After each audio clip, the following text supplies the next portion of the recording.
What's up everyone, Kobe Cheese here, once again back for another Heroes of the Storm video about a specific champion. This time we're going to be looking at Uther, and he's one of the more, I guess, basic and simple heroes in the game, but he's also extremely effing powerful, and I say this because, in my opinion, all of the healers and healing in general in this game is just super damn strong.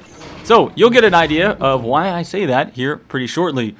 Uther, as you may remember from the Warcraft 3 campaign, he's pretty much just the Warrior of Light. He's a paladin, so of course he is going to be able to stun people with the little Hammer of Justice, and he's got the Holy Light to heal people with, and there's a couple of other things. Let's talk about the early game here. So I like to run immediately to the enemy's vision area there, as you noticed on this particular map. And oh my god, looks like they already got 3 up top. I don't know what's going on there. Let's get out. Luckily, I'm able to heal myself, so that's no big deal. But I could have easily died on pretty much any other character. Now, you see, the early game, in my opinion, is pretty much heavily favored on this map. So, if you get on this map and you have a really crappy early game team setup, then it's going to be really hard for you to actually win because the objective on this map, there's only really one objective at a time, and it kind of favors people all going in 5v5 fighting for that objective early on, and you start to lose a couple of those early team fights, you're going to get a massive disadvantage in levels, and it's much more difficult to come back. Not that it's not possible, but that's how I feel on this particular map here. So, in any case, you'll see what I'm talking about in just a second when these little tributes start to spawn, and I'll talk more about that and their effects. So, I'm doing my best right now. We've got a Nova on our team. Nova is extremely strong at just dishing out mad single target damage. Now they have a Nova on their team as well, so that's very difficult. Oh my god, I'm trying my best to stay alive. As you can see, they had like 3 guys on me, and they still could not take me down because of the massive amounts of healing that I can bring to the team. So I'm gonna go ahead and take the talent there that gives me more mana on my auto attacks, so I can just continually keep on attacking. Now there is a talent that you can take early on as well that gives you mana regen every single level, but I've stopped taking that in favor of doing more damage on my Hammer of Justice, which is my stun there. Alright, so the first tribute is about to spawn. We're going to see pretty much everyone on both teams is going to go ahead and come up here. We've actually caught out the Maradin, who was on his way out to do it, and my whole team, it looks like all but one of us is here, and we captured that tribute extremely easy. They basically gave it up to us, which is not good, but then again, we did have a battle right before that started. That's one of the best things to do, is have those little battles.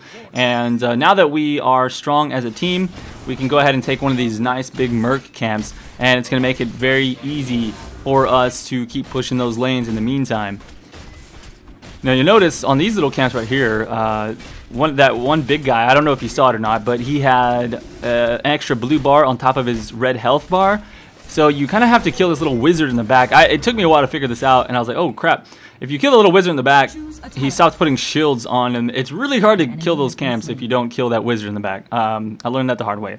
So once again, I'm going to go ahead and run over here, grab the vision area, and I'm going to take on Martin. Martin is one of those characters that is very, very powerful. He's a strong warrior. He's very tanky, but I'm a support character, and I can do more damage than him, and I can last longer in a fight just because of the fact that I can keep healing myself. So there's no way he's ever going to be tankier than me whenever I have unlimited amount of health.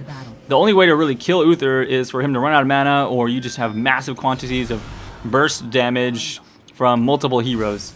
And so there we go. We're going to run up here. I actually am on my mount, so I can catch Martin right here. And, whoa! Okay, so I went ahead and casted my Hammer of Justice. And it didn't stun him because he jumped away at the perfect time. But he came back, and that's going to put him down in a bad situation.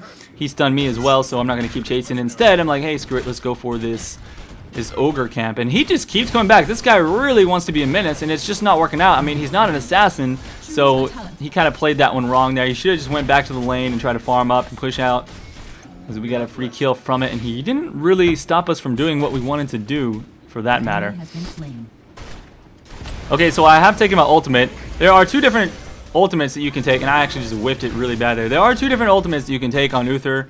There's one that gives your entire, oh, sorry, no, there's one that gives an ally invincibility for a period of time. And I've never seen anyone take that, just because his other one, the one I took now, is the most useful generally, and it does this AoE stun.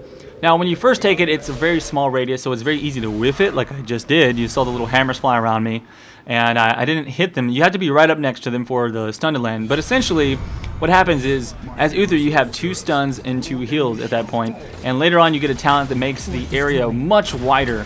So it's this huge team stun, which is just extremely powerful. Alright, so of course he's got this Q spell. You see right there, the Holy Light. That's allowing me to continually heal up my allies and myself. And I haven't talked about his W, which is, I don't know, it's some kind of, I don't know, let's just call it Holy Light number 2, because I don't remember the exact name of it.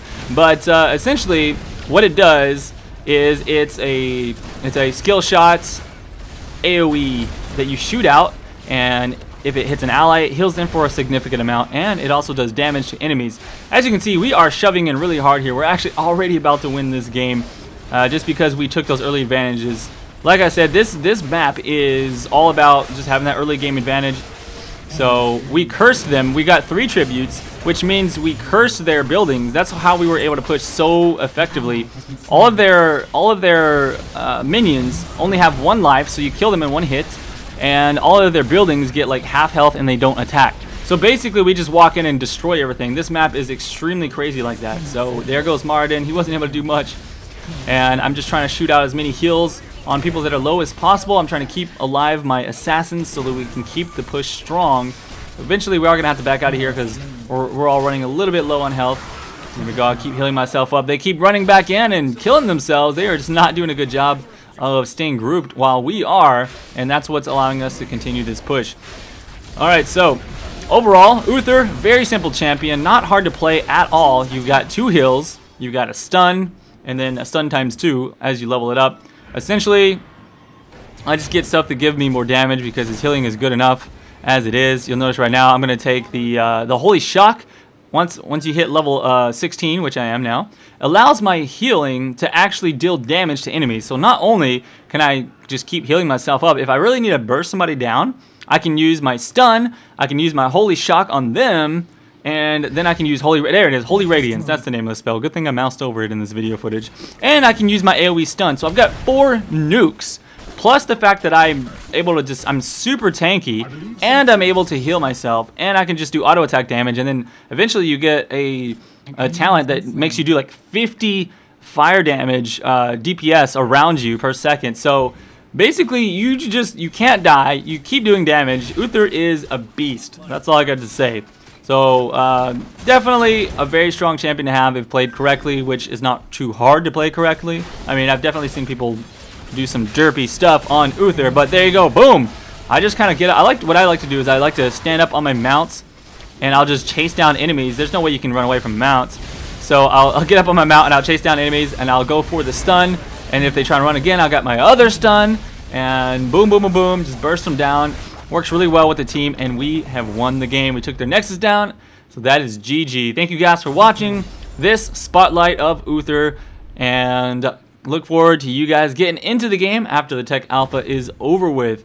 So once again, thanks for watching this video. Please subscribe if you enjoyed yourself, and I'll see you around for the next one. Peace out, bros.